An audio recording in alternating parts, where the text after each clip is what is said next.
Recording in progress. I'm so excited about this one.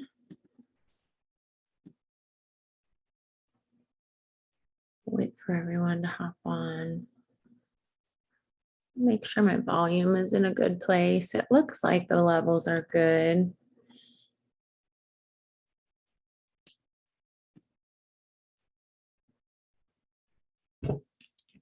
If it just takes a second for you guys to like be able to like hop on. So I'm gonna double check. No one's messaging me. I need help.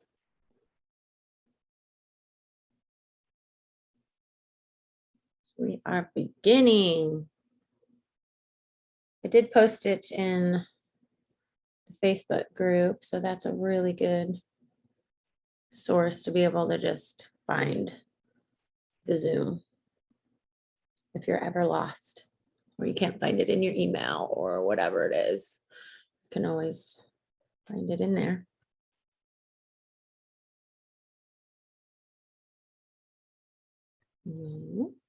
Groups. It's so different when you're on. There we go. Yeah, you guys have seen it. So different when you're on your phone versus your like desktop or laptop to operate a little differently. So my monster drink.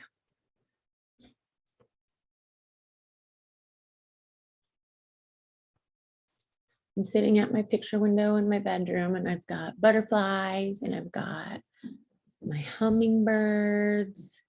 It's so pretty. And I have my dogs in here. So if they hear somebody on the outside of my door, they're gonna bark. So I'm sure anybody with pups knows that she looks, she's like, "Ah, I hear her. She's my protector.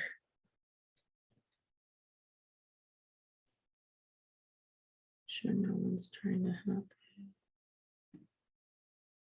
Ever, if you have a hard time hopping on, I have my phone next to me. You can text me, reach out to me, email me. It's really best to do messenger or text.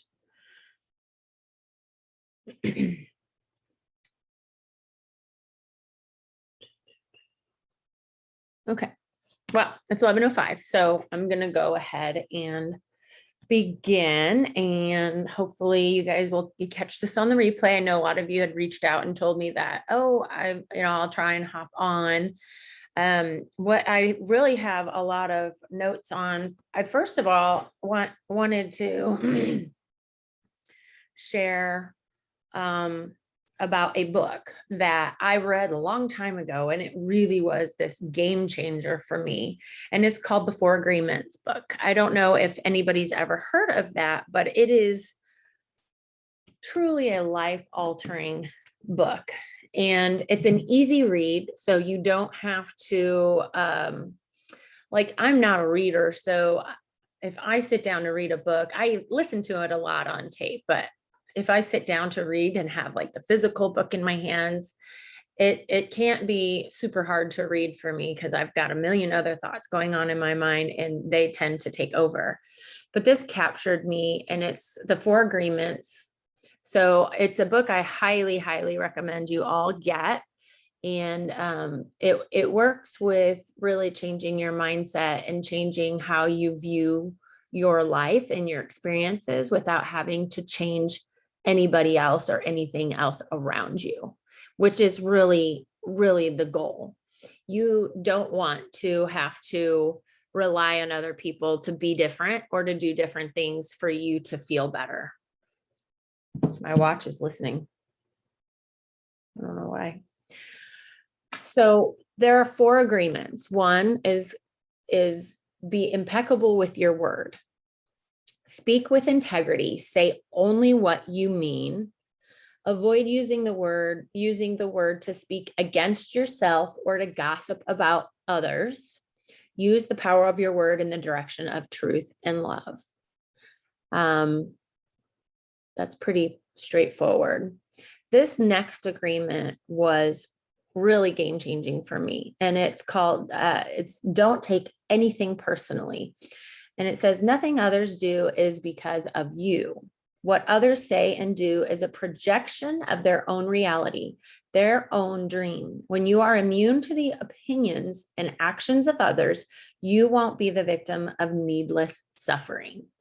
So it really is taking the focus off of the person or the situation and knowing, even though they're directing something at you, an action, an accusation, anger, rage, blame, that has nothing to do with you. Even if you feel it's justified because you screwed up, it's not about you. I'm admitting Jennifer. Hello, Miss Jennifer. Yay. Connecting to audio. I don't know why I sing my sentences sometimes. It's just something I do. I was a singer when I was young. Are you there? Hey. How are you? That's That's a loaded question. You really want to know, Leah? You really want to know? Are you home today? I am home today. Yes. And I am getting my prepared meals out of the refrigerator because I'm hungry and I'm about a half hour late on eating because I was having a meeting with my leader. That's a great sign that you're hungry and you're ready for it, like your body's ready for it. Right? That's a really good sign. I think that's great. Awesome. So what are a couple of wins for you this week? Little bit, whatever, a win. I did meal prep on Sunday. And I did not overdo meal prep. Okay. So I didn't do for like a week and a half because, right. I did not put mustard in my tuna. And it tastes better without mustard. There you go. I would really like to add just a little bit more mayo to make it a little bit creamier or something. So I'm wondering if we can tweak some things a little bit. Is it a tablespoon that I have written? Or two? Two tablespoons. Okay, well, I'll look at the macros on that and we'll see where we can steal from another area. You've got other ideas other than mustard because mustard wasn't doing it. Mustard is that sauce that is calorie free and it's very benign. It's like vinegar and like other spices. And so you will note bodybuilders put it on everything because it's the one like sauce they can use that they don't have to measure. And so they just start to love mustard. So I have tried it during my prep days and I actually really liked that tanginess. So is it olive oil mayo that you're using? Yes. Yeah. Okay. And I love mustard. So it's odd that it was just mustard wasn't doing it for me in the tuna. Okay. Let me look at that and I will get that to you today and something we can do. So you want something creamier. Got it. Yeah, just a little bit because it's just a little kind of dry. So maybe vinegar would be an option or something. Now we've got I don't know. Walden Farms has really good calorie-free sauces that you might be able to find one that's a good match to the flavors in, and you don't have to worry about the macros in that. So let me go through some of the Walden Farms. Yeah, it's called Walden Farms. I'll post it in the group. Let me make a note of that. Post about Walden Farms. There are some really great sauces and things and syrups in Walden Farms and some not so great. You just kind of have to play with it. It's all personal preference.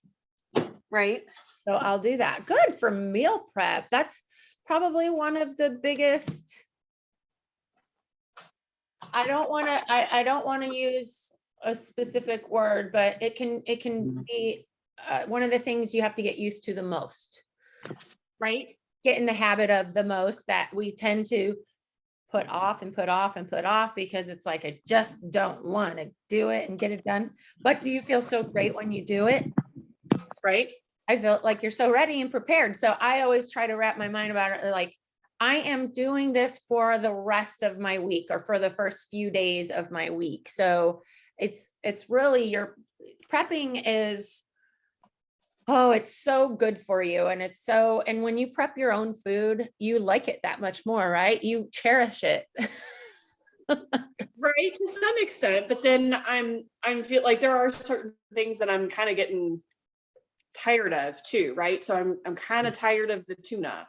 Yeah. I'm kind of tired of the zucchini noodles with the chicken, right? Yeah. Not that I'm tired of the chicken because I always eat chicken. I love sweet potatoes, Mhm. but I'm gonna get tired of those at some point too. So it's one of those Yeah. like, okay, can we change something up once in a while? I'm Yep. kind of That's actually on my notes.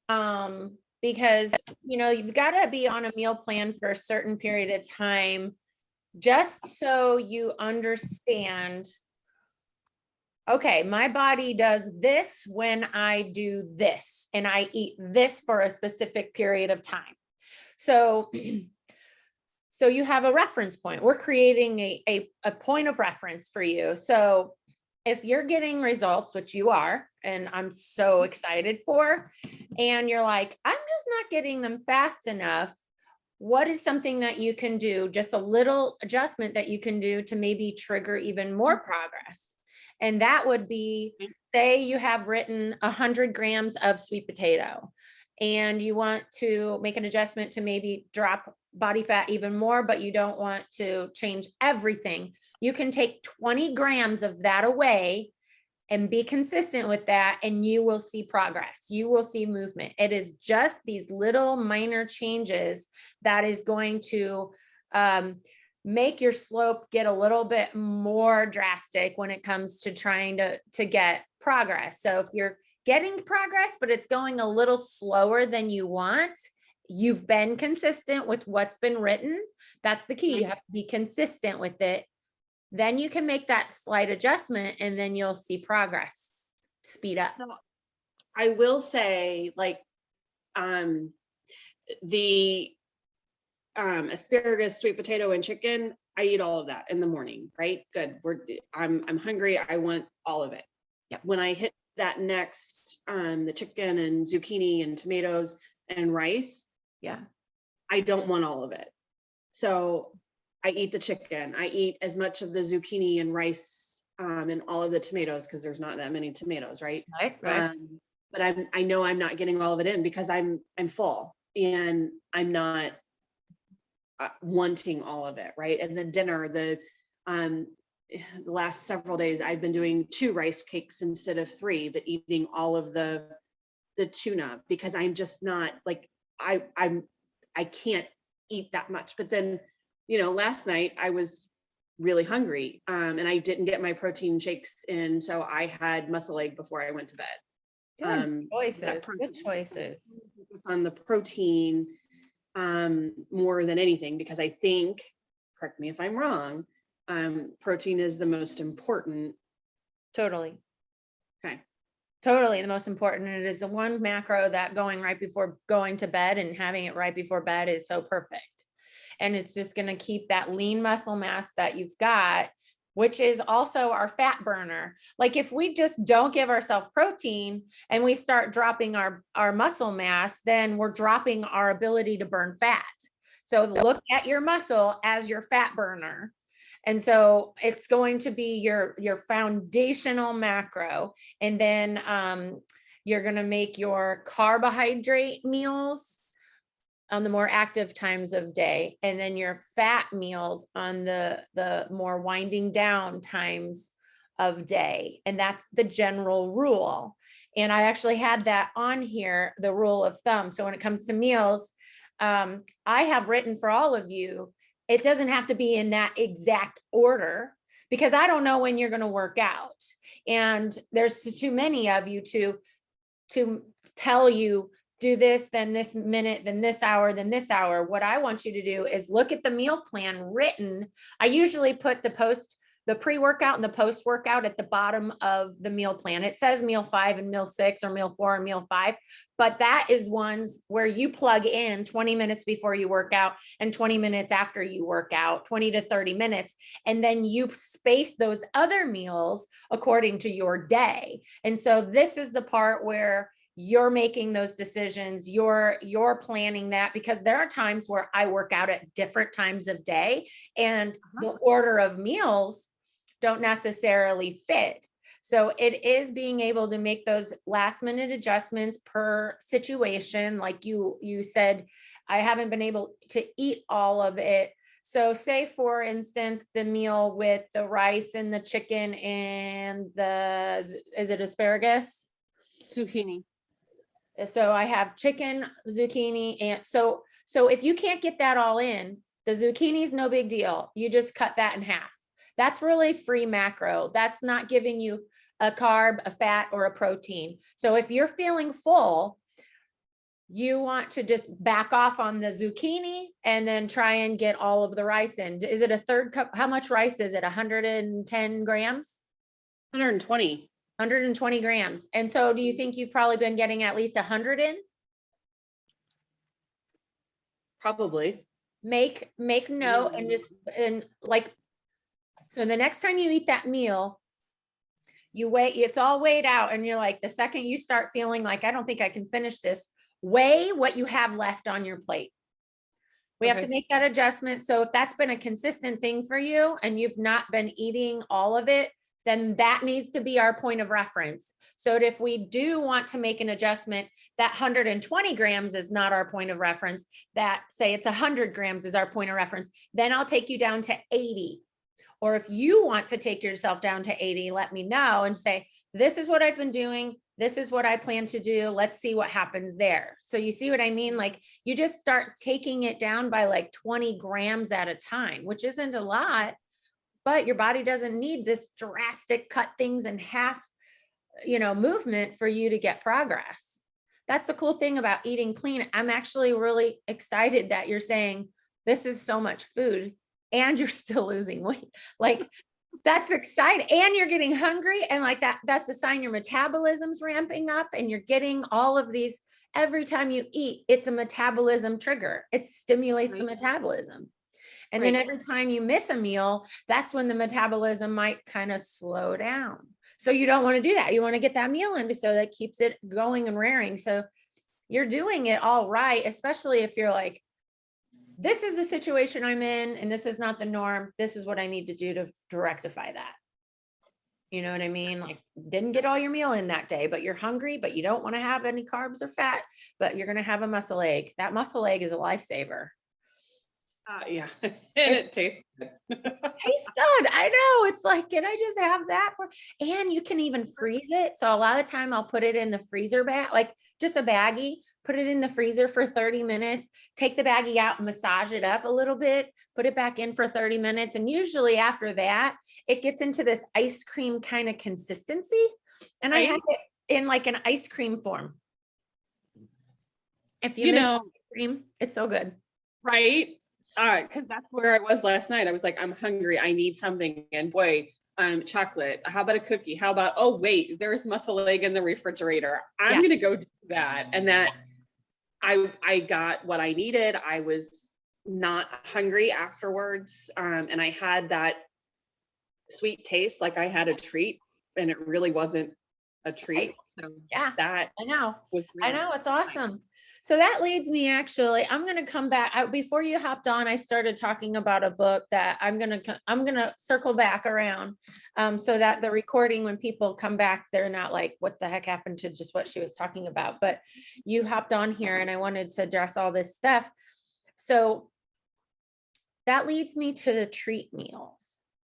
If you've been on your meal plan for at least 2 to 3 weeks now, we need to plan a treat meal. Treat meals are just meals. They're not treat days. So a treat meal is anything you want, anything. burger, fries, chocolate shake. If you want to go out to eat with your husband or go treat yourself, or just people think of treats in so many different ways. If you want to go get Andy's custard, which is a huge thing here, St. Louis, it's Spanky's or Ted Drew's or whatever. If that's what you want, have maybe a steak I like filet. I'll do like a steak and a salad, and then I'll treat myself to Andy's frozen custard, and that'll be my treat meal, because I didn't measure anything. I didn't withhold anything. Usually you fill up faster than you expect because you're used to smaller meals throughout the day and not one big meal. But you need a treat meal, and that is going to trigger more movement with your metabolism. I can see in your face too. I can see all the change in you. It's awesome. I'm so excited for you. So that's what I want the gals who've been on a meal plan 2 to 3 weeks, plan a treat meal, and I want you to send it in the Facebook group and post your treat meal. Like, this is what I'm having. This is when I'm having it, and get excited about it. We will all get excited about it, because I also want really good feels attached to these treat meals. There is no guilt. There is no shame. There is no hiding it. There is no anybody shaming you for it. If they're like, well, I thought you were on a diet, and be like, I am, this is part of my diet. Aren't you jealous? Like, this is all part of the process, because you do so good and do so good. Your body will know exactly what to do with that treat meal, especially if we attach good feels to it. The guilt is gone. No more guilt, no more feeling blah. You might feel blah afterwards because you're so used to clean. So choose wisely, because you might feel like total dookie afterwards. But like, I get into a carb coma. Like, I just want to sleep for hours after I have my treat meal.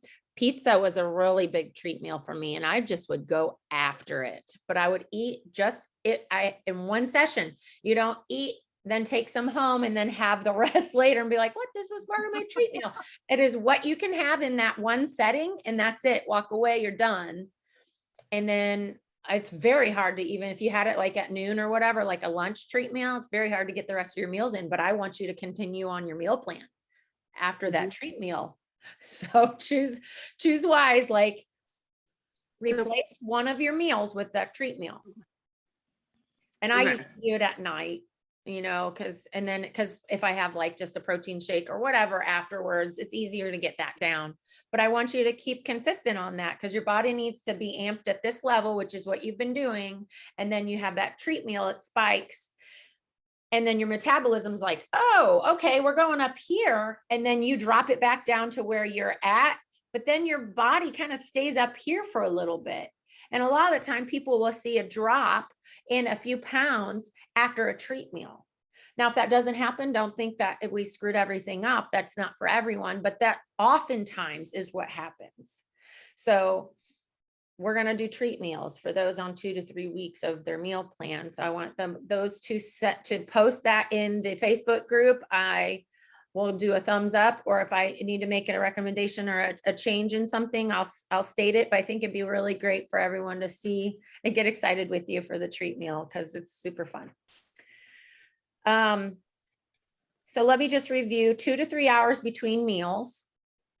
And I also wanted to address if you work out. So say you have your pre-workout meal, and then you work out 20 to 30 minutes, blah, words are hard. But after that, and you work out, and then you have your post-workout isolate shake or whatever shake and carb that you have. And then you're like 20 minutes later, I'm ready for my next meal. Which happens often to me. Just eat it. Do not wait 2 to 3 hours after your post-workout meal, which is really to just replenish what you just depleted. It's not really, it's a meal, and it's an important meal, but it is not to sustain you to your next meal. It is really to just replenish what we just depleted in that workout, if that makes sense.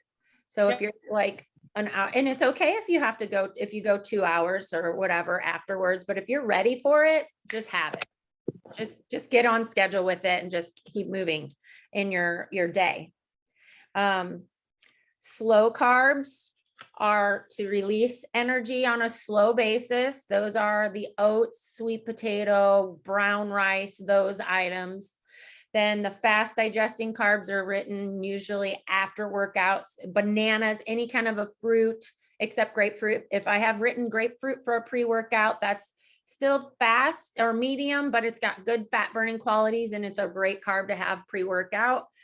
But it's usually the banana or white rice or rice cakes, something like that is the fast digesting carbs. And then there are medium digesting carbs, and I will post and give everybody a list of foods because that leads me to, if you need to exchange a protein for a different protein because you're so sick of eating this protein, you may do that.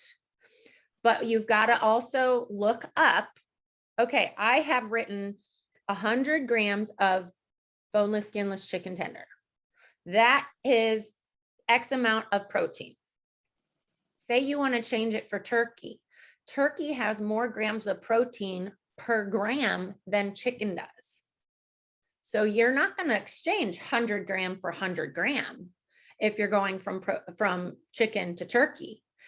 And that's one of the few things that is not equivalent. Most of them are, but I just wanted to point that out, that there are situations like that. So what this is going to be good as good practice. So, you know, I know X amount of chicken has this much protein. I know that that exchange rate for turkey in that meal is this 100 or maybe it's 80 or 85 grams, and that's the same amount of protein, but there's different amounts. So if you're talking volume, it's too much volume, and you're like, I need to get the same protein in, but maybe bring the volume down.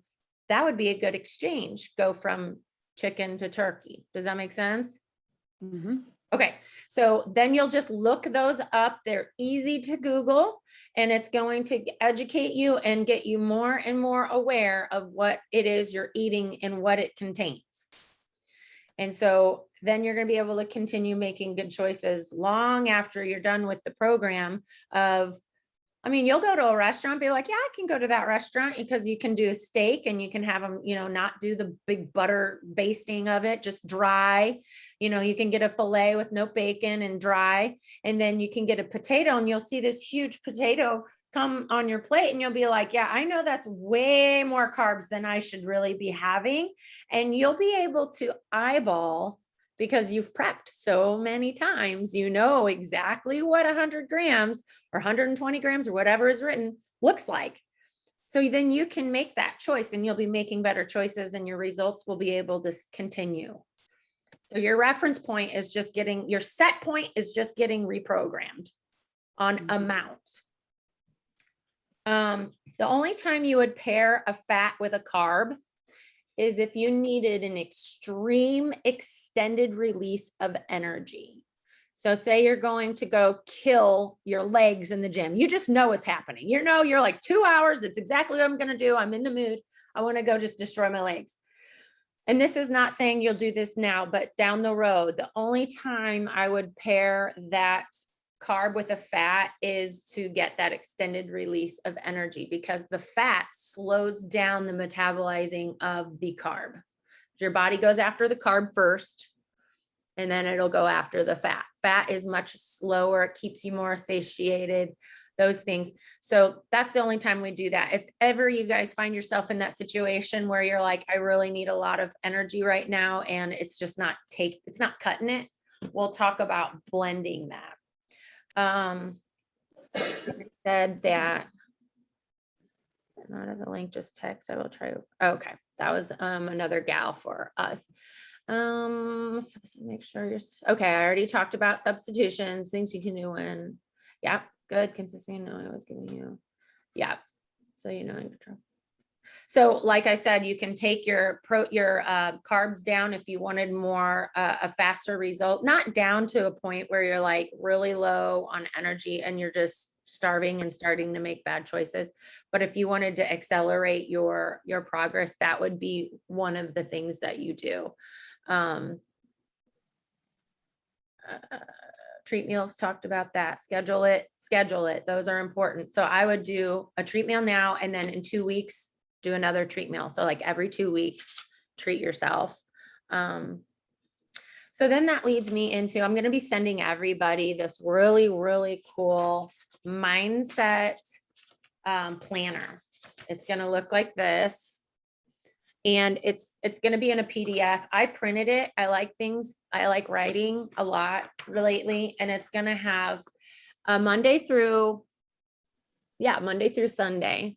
It's going to have something like this. I'd love for everyone to start this Monday and be able to come back and share, or it's just even for your own benefit. But it's gratitude practice, daily mindset adjustments. If there's something happening that you want to shift your perspective on, it really helps you explore your limiting beliefs if you still are struggling with some things like that, and gives you opportunity to come up with to shift that perspective. You'll see what I'm talking about when you get the PDF. It's not long, but I thought it would be a really great tool for everyone to be able to tap into. If maybe the journaling is not something that's sticking for you, or just even a daily personal growth piece of any kind. I want you to take time for you, whether it's 5 or 20 or an hour. That would be awesome. Like we all had an hour to do that for ourselves. That'd be really cool. But we all know we don't. And just even the littlest a bit will make a huge difference in your week and in your day and your mindset and everything that comes that way. These little practices are going to help you in those moments where something negative happens, and like, how am I looking at it, and how can I look at it in a more positive way? So here's an affirmations. You rewrite your thoughts. So there's the negative thought. Here is the positive affirmation. And I'd love for us to be able to share some of these things, and they're super simple. And I don't want you to overcomplicate this process, because it really isn't. It is a tiny shift, very, very little. And so there was something I wanted to read. It said, there are 2 ways to be happy: change the situation or change your mindset towards it. And we all know that changing the situation sometimes is like trying to carpet the world. It's better just to put on slippers, and like take the power back of how am I choosing to look at this, even though it is 99% positive that this is a really crappy situation, every way you look at it. And if you've got to reach so hard for that one positive spin on it, that's something. That is that shift. There's that change in direction on that. And then that sets you up for continuing to do that for your day, for your week, for your relationships, for even your journey when it comes to this health and fitness shift. Limiting beliefs, things that our fears start to creep in, the discomfort. No one who wants to grow is saying, I want to be comfortable.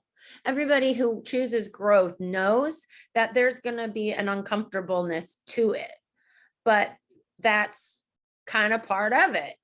You're uncomfortable either way. So which way do you want the light at the end of the tunnel, uncomfortable, or do you want, I'm just stuck and nothing's going to help me, uncomfortable? There's a price for everything. So you pay the price of discomfort, or you pay the price of just being stagnant and not having that hope for that change, and knowing that this is going to really be for your benefit. And it says people cannot change their habits without first changing their way of thinking. And so I just think the mindset is just your biggest tool. Yes, all the knowledge that I'm giving you guys with the meal plans and the workouts. And I did send something this week that was a little bit more in depth about upper body movement, whether you're in the gym or at home, bands, body weight, dumbbells, whatever, it doesn't matter.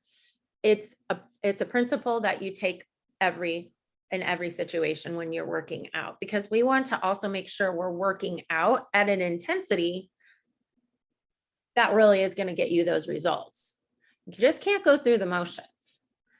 And sometimes we go into the gym with zero expectation other than to feel better. This week, this has been the week from hell, honestly, for a lot of my clients. And they're like, I just got to get in and move.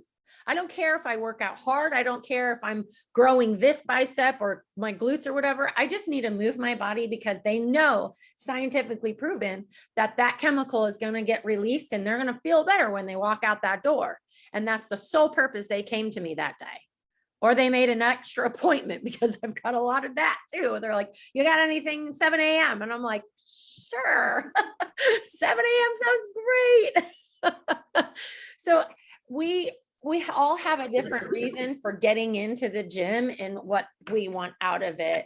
And that's okay. And that's all part of the journey as well. And what I was talking about before you hopped on is a book. I'm not sure if you've heard of it, but it's life-changing to me. It was amazing. It's called The 4 Agreements. It's a very easy read. You could also listen to it on Audible. I often do that now because I'm driving here, there, and everywhere on this God-given earth. And I listen to everything, but there's something about having a physical copy of it too, that you just, I don't know. We retain things differently when we read it with our eyes versus hear it with our ears. So I sometimes listen to it as I'm following along so someone else can read it to me as well. So I feel like I'm absorbing it 2 different ways. And then sometimes I'll take notes because I want to remember that. And then I'll listen to it again, maybe 6 months later, because I'm a different person. My perspective and my advantage point is different, and I'm going to hear things differently. And then it's going to move me in a new direction, even though I've heard everything in the book. It's amazing. 4 agreements. These are the 4 agreements. 1, be impeccable with your word. Speak with integrity. Say only what you mean. Avoid using the word to speak against yourself or to gossip about others.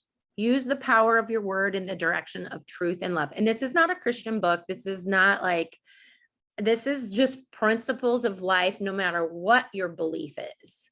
Being impeccable with your word is one of the major things that they talk about. The next one,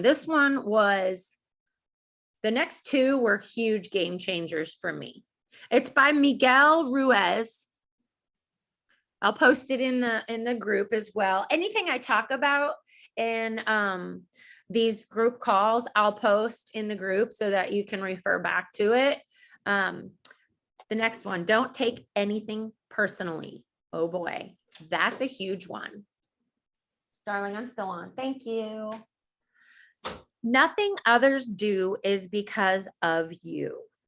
What others say and do is a projection of their own reality, their own dream. When you are immune to the opinions and actions of others, you won't be the victim of needless suffering. Oh, this one was humongous for me. I think it is for all of us. Women, a lot of us are empaths and we're very compassionate, and especially as a mama, we measure our abilities and who we are as a mama based on what our children do or what people say about us or compliment about us or even gossip about us or even criticize about us. And it's just like, you're doing the best you can over here in every element, and they don't know diddly squat about your life and the things that happen in the 4 walls of your home. And then that they have an opinion about it is just appalling in and of itself. But that, if we can filter everything that gets said about us or projected at us, that it is projection and it's not about us, there is a freedom in that is like a deep breath of fresh air in everything, whether it's your mother-in-law or your husband or your children or somebody in the community, somebody at work. They say anything about you, even if you feel it is merited, even if you effed up hardcore and they have an opinion about that, it is still not about you. There was an example in the book that was really like provocative, and it really stuck in me. And it said, even if someone, and I don't mean to disrespect anybody by this example. So if it's a trigger, it's not meant to be, but there is a strong point being made by this, that if someone goes up and holds a gun to your head and pulls it, it still is not about you.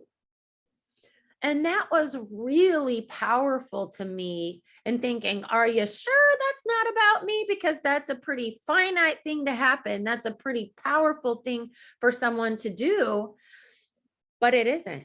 It's about what this person is attaching the story to you. Does that make sense? It's the story that they're attaching to whatever it is you did, or whatever it is they think you did. You may not have even done it, but they think you did, and they assume you did. And so they are having, have you ever come home and someone's just, it's like you start a conversation with someone, it's like you're in the middle of a fight and you're like, I just walked in. How did that happen? Like, I remember one time I walk in, I literally was gone all day. We didn't even talk through text or anything. And he was cooking food and I was getting myself, and I just come in, it was a long day. And it was like this automatic combative interaction. And he's like, we just don't respect each other. And I was like, are you talking to me?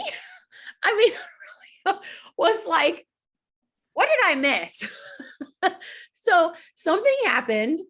He attached a thought and a narrative to it, and had a fight with me before I even walked in the door, and then decided to express the fight halfway through it to me. Had nothing to do with me.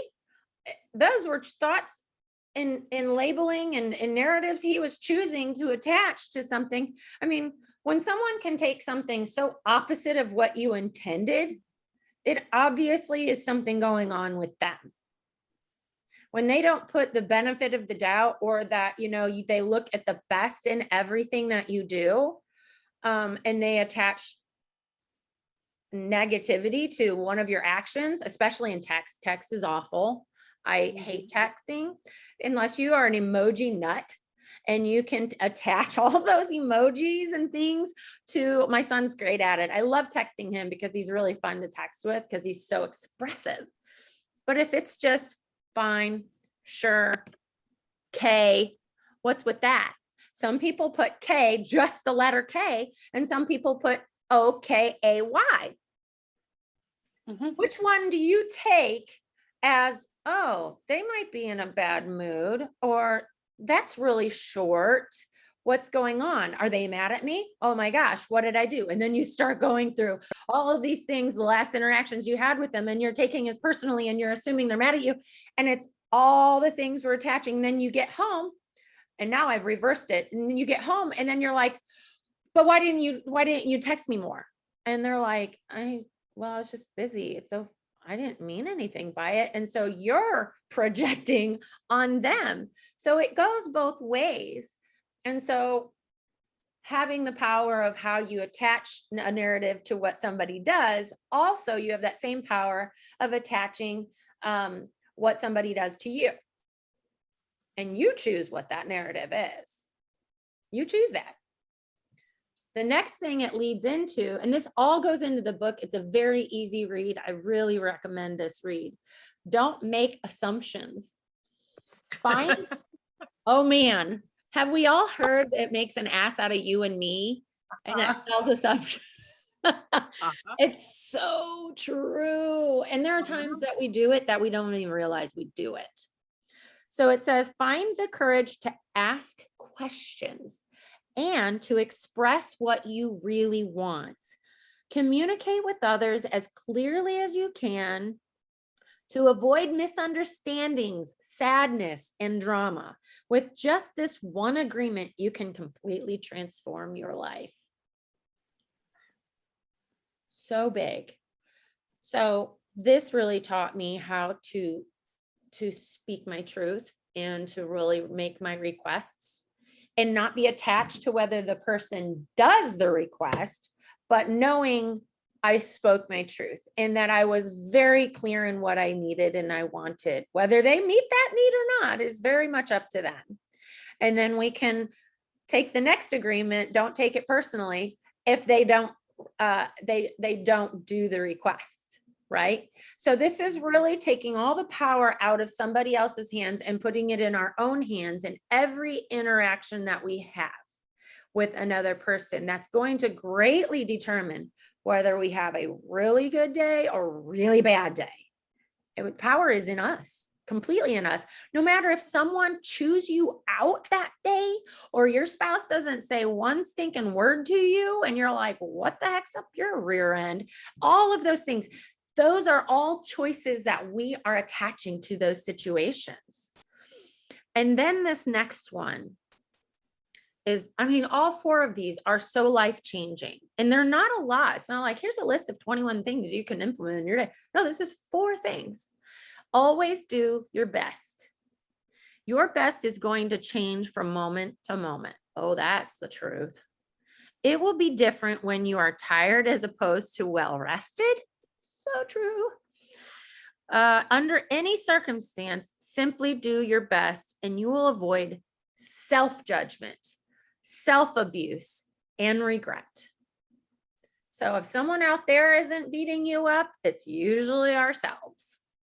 And so that pretty much, those 4 agreements really sums it up and can be applied really in every situation to care for yourself, love yourself, and care so much about how you feel, because that's the number one important thing. Care about that emotion that is pulsing through your body at that point, because it has a vibration and it has power.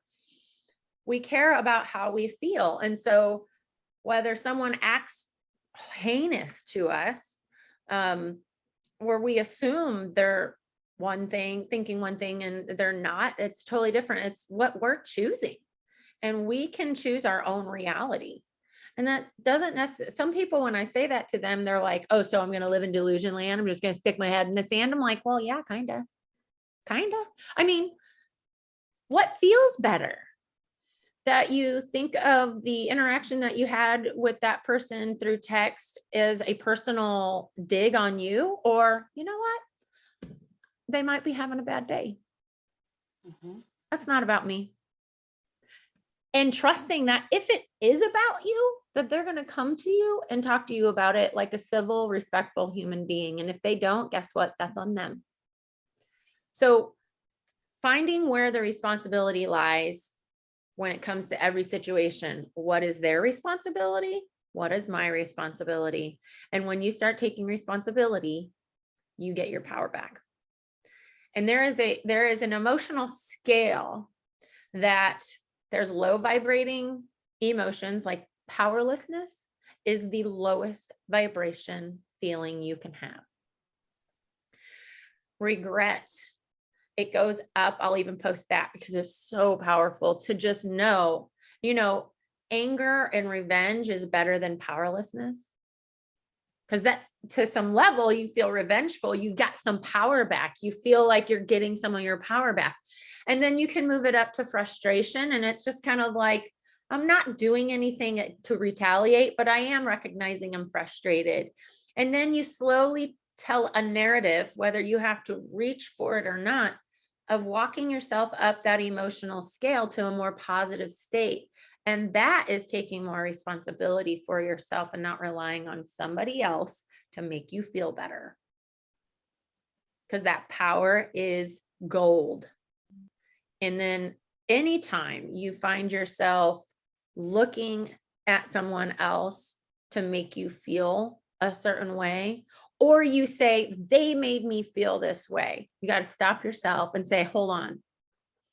Am I attaching a narrative to this action and assuming that this is what they meant? And if you are, you can change that narrative. Not for them, but for you, for how you feel, how you experience your world, how you experience this life. You can choose to experience a really great one, or you can choose to give your power all away and be the victim. and blame, and be like, well, if only this were different or that were different, or I had that, or I knew that. And it can just be the most powerless, unempowering narrative you can tell. And that will be your hell. That will be your prison. Or you can take your power back without anybody else having to do one single thing around you. That to me is gold, because then you trust yourself. If you can master just these 4 things, you can handle anything. You can do anything. You can accomplish anything, and you can do it in a joyful, pleasant, happy life. It's shift your perspective for a happier life. That's this whole mindset planner. It's simple things, but they add up to be a really big thing. And all of those things we tell ourselves, it's where the shift is, completely where the shift is. And that's all we all want, right? We just want to be happy. We want our kids to be happy. We want most of us want our spouse to be happy. I'll let that be your choice. I'm teasing, but does that resonate at all? Because I'm just like, this book really changed my world. I mean, I was in a very, very unhappy situation, and I'll be a little transparent here. I've been married and divorced 3 times, and I'm 41. Now I could look at that as the scarlet letter or whatever, or I can say, you know what? I've learned so much about myself in all of these situations. And I feel the most empowered I ever have in my life because of these men I've had in my life. And they were my greatest teacher of myself. So I can appreciate them and the things they brought me, and not talk about all the things they did to me or made me feel. And I can say, wow, I don't know if I would have learned it if I hadn't have gone through that. Thank you. And when you, like, if you literally look, say, thank you for being my greatest teacher, they look at you like, what? I don't know what you're talking about. Because I look at anything that somebody brings to my life that makes me really go inward and do some introspection as a gift, because I learned to take more and more power back. I will send everyone this PDF. You can print it out. It's gold. It starts on a Monday, but you can start it on any day. You can change whatever you want on it. But the little exercises in it are really good. So if you're not journaling or doing that, because that's just really not your thing, this might be a fun thing to do and to start working on. And when you get happier, your progress with your health and your wellness just amplifies that much more, because you just feel happy. Yeah. Mindset. It is total mindset. And you're happy with where you're at, and then you're happy with where you know you're going, and there's just joy. And there's so much more power in the joy than in the despair. So I hope that resonates. So is there anything, Jennifer, that we talked a little bit in the beginning about meal plans and stuff like that, and I'm going to look at your meal plan and make some adjustments with the tuna and stuff like that. And I will give everyone who's been on the plan 3 to 4 weeks the food exchange list. I hesitate to do the food exchange list, but as long as it's done in the way that I talked about on this call, I think we'll be safe. And if there's a question of, I don't know what to exchange for this, just of course, always reach out and ask. Was there anything else that you would like to share or ask? My son, my 2.5-year-old, he loves shakes, and we had those Pediasure like meal replacement shakes. Yeah. There's so much sugar in those. I hate to give him those No. because there's so much sugar. Yeah. When I get a protein shake, he wants mine. So I've given him a sip here and there because I don't want him drinking it Right. all. Like, no, this is mine. So I guess I'm going to have to give him a protein shake when I have a protein shake. Great. So I don't know if you have a conversion chart based on age or weight or something for protein shakes, or if you can direct me to where I might find something like that, because I know like 2 scoops of protein for an 8-ounce shake that I drink is probably You wouldn't not finish it. for my 2.5-year-old. Right. He would finish that. I would say just whatever amount of water he can drink or liquid can drink, and then just cut it to that. But you can always just give him does he like the muscle egg? I haven't given him that yet. Oh So man, he's gonna try that. he will drink a whole 8 ounces of that if I give it to him. Great. He will down it, I'm positive. Great. And I know, so he loves carbs, and pediatrician is saying carbs are more important for kids that age than protein. I'd have to disagree with that statement, but okay. There's going to be no harm in giving him more protein. Yeah, I don't. Right. So I'm Does not. she give I'm you not a worried reason about why? giving him- Did she, No. like She what kind of didn't, and carbs? Like carbs? What, ice cream all day long? What kind of well, carbs? that's not okay, right? So I say no.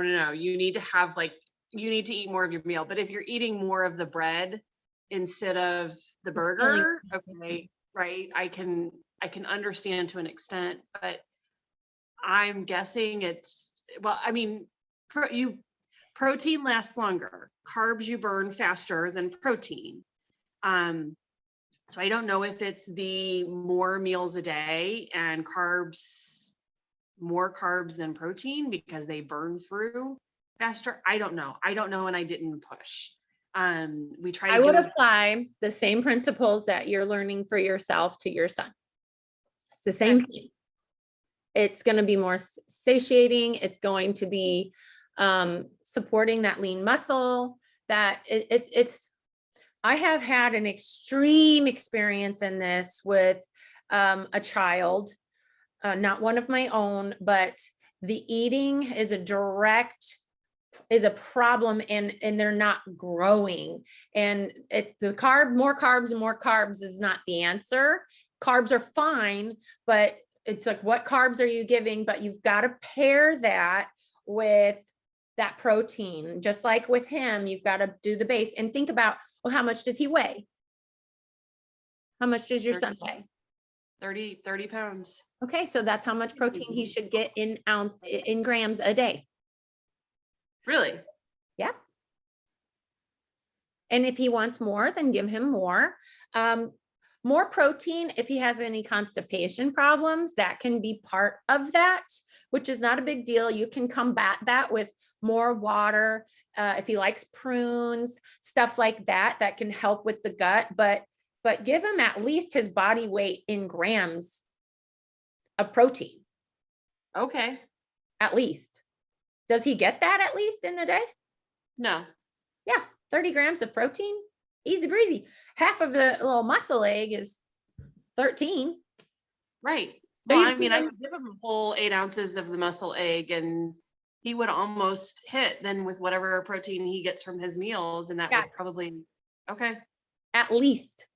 So yeah, that's what I want at least to be. What my kids are protein nuts, and my boys are 14 and 15 and 20, and they're all 6 foot and taller, and never have had any growth problems, gut problems. Like, they choose clean food. And I've just applied all of these principles to that I'm learning, and they watch me and they just do it. And I mean, they eat, my 14-year-old, 5 eggs, a whole bagel. Like, that's just to start in the morning. They just eat and eat and eat, and their appetite. So he has so much protein, and they are growing at like monumental rates. It's just the nutrition, the body knows what to do with that. Mhm. Carbs are just going to create more hunger. But it depends on the carbs too. I make a lot of sweet potato and they pull from that and they do that. But carbs and like sugar and fruit, and that's all the person is getting in carbs is sugar, even if it's natural. I know people say, "What it's natural sugar?" I don't care. Sugar is sugar. Then you're going to be a borderline diabetic here. Eventually, if your sugar intake is so high, so consistently, and we're not getting that protein in, because that's what helps our spike of our insulin and all that. That protein has to be there to help with that carb metabolism. Okay, I'm gonna look some more stuff up and send to you to help kind of, because if she didn't really give you any kind of a foundational thing, I feel like she's done you a disservice. But like that protein is huge for him, because you don't want him to constantly be spiking and crashing. If he suddenly crashes like 30 minutes or so after he had a carb of some kind, that's because he's not had any protein to kind of slow that and keep him level. So he's still drinking milk and we're still doing whole milk. So Is he's getting he- protein Mhm. from that at least. Yeah. How much? He's getting a lot of fat. Is he on the growth Sure. chart? Yeah. Oh yeah. He Like was, well, so he's tall and he's skinny. He's like the height of a 4-year-old and the weight of a 2-year-old. But it's all his dad, Yeah. tall and skinny. Yeah. With the metabolism is not the issue. And he goes constantly. He doesn't sit still, right? So that's never been, but he was not putting on the pounds, and we switched pediatricians. It's a whole story. Yeah. So he's getting, I mean, and not just from the milk, he's getting like chicken. He will eat chicken. Yeah, good. He's not good on beef or pork. He's not a big fan of them. Eggs are kind of hit or miss, right? So he's getting some protein, but he's probably not getting 30 grams of protein a day. Muscle egg man, I'm telling you, pull that weapon out, because it's going to be huge, and just observe how it might change. I would even start a food diary for him a little, just so that you're like, I mean, you're busy, you got a lot going on. I would either you or your husband start a food diary, just so you can make some observations of, well, we gave him this and then this happened. And then we did that for an extended period of time, and this is the result of that. Like that would be gold to find. But that protein is going to be huge. And then carbs, if he's burning through it and gets hungry and wants more, then a good clean carb would make a lot of sense. Right. Sugar is something I limit my kids with all the time, but I do let them have it, because I don't believe in depriving. I just believe in balance. Yep. I believe in balance. I don't take them to certain fast food restaurants, but I do. I'm a pretty all-inclusive parent when it comes to their diet, and then they start making really good choices for themselves, I find. So yeah, reach out if you have any questions or observations about that, and I'll see what I can come up with, because I'm all about the kid teaching and letting them see what you're doing and learning this. So wouldn't it be great that they wouldn't have to learn this at an older age, and that this is just all they know, and it just their gut works properly, all of those things. It's so great. Hit it off at the pass. Yep. Well, that's really cool. I'm glad that he's excited about what mom is doing. That's really good. Yeah. Let me know how the muscle egg goes. Post it in the group. I'd be curious, because we've got some other mamas with youngins, and it would be really cool to hear. Yeah, I will. Cool. All right, Chica, there's nothing else. I will let you get back to your day. And everybody on the replay, text, message, post in the group any questions, comments, observations about anything you heard here today. All right, we'll see you later. Bye.